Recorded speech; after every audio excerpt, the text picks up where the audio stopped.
নূরজাহান একজন স্কুল শিক্ষিকা। সদ্য স্বামী মারা গিয়েছে, বয়স মাত্র 2-6। স্বামীর মৃত্যুর পর সে তার শ্বশুর বাড়ি ছেড়ে ফিরে আসে পিত্রালয়ে, একটা নিঃশব্দ গ্রামে। নাম তার দুর্গাপুর্গ। এই গ্রাম বহু পুরনো, আর তার গায়ে লেগে আছে হাজারো গুজব, বিশেষ করে এক পরিত্যক্ত কূপ নিয়ে। কথিত আছে এই কূপে এক ভয়ঙ্কর জিন বাস করে, কেউ কাছে গেলে সে পাগল হয়ে ফেরে। নূরজাহান এসব বিশ্বাস করে না, কিন্তু এক রাতে যখন সে গ্রামের প্রান্তে একটি অসুস্থ ছাত্রীকে দেখতে যাচ্ছিল, হঠাৎ তার চোখের সামনে অন্ধকার নেমে আসে। হাওয়া থেমে যায়, আর মাটির নিচে থেকে ভেসে আসে এক গম্ভীর গলা। তুমি তো এসেই পড়লে গে। নূরজাহান ভয় পায় না, সে সাহস করে উত্তর দেয়, কে, কোথায় তুমি?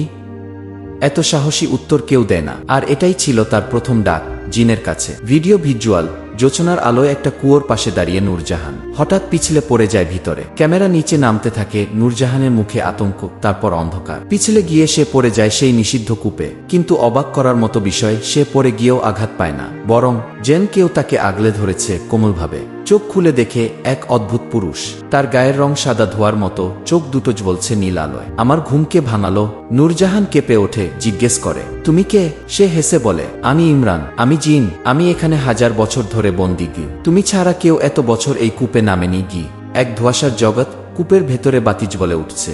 জিন ও নূরজাহান মুখোমুখি বসে কথা বলছে। নূরজাহান তা বিশ্বাস করতে চায় না, কিন্তু তার মনে হচ্ছে কিছু একটা টান তাকে এই দিকে টেনে আনছে। ধীরে ধীরে নূরজাহানের ভয় কেটে যায়, আর ইমরান 1000 বছরের নিঃসঙ্গতা ভুলে প্রথমবার কারো দিকে একটানা তাকিয়ে থাকে। ধীরে ধীরে ধোয়ার মতো হাত বাড়িয়ে দেয় ইমরান, আর নূরজাহান সাহস করে তার দিকে এগোয়। হঠাৎ এক শক্তিশালী বাতাস বয়ে যায়। জিনের শরীর কাঁপে। তুমি আমাকে স্পর্শ করেছ, আমি অনুভব করেছি। এত বছর পর কেউ আমাকে ছুঁয়েছে। তখনই কূপের ভেতর আলো জ্বলে ওঠে। উপরে চাঁদের আলো আসে, আর ইমরানের চোখে জল। তুমি আসার মাধ্যমে আমার অভিশাপ ভাঙছে। গি যারা এখন পর্যন্ত আমার চ্যানেলটি সাবস্ক্রাইব করেননি, অবশ্যই আমার চ্যানেলটি সাবস্ক্রাইব করবেন এমনই নতুন নতুন ইন্টারেস্টিং ভিডিও সবার প্রথমে পাওয়ার জন্য।